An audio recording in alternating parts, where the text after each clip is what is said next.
বিশ্বের সবচেয়ে গভীর সমুদ্রগহ্বর কোনটি?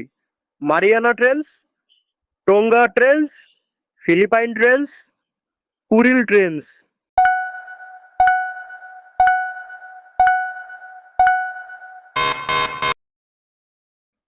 কোন দেশ কখনো ব্রিটিশ উপনিবেশ ছিল না? Thailand, Malaysia, Ghana, Sri Lanka.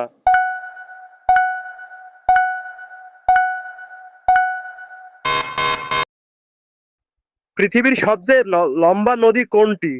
Amazon, Yangtze, Mississippi, Nile.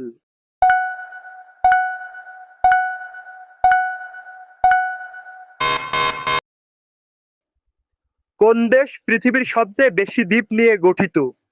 Philippine, Indonesia, Sweden, মালদ্বীপ।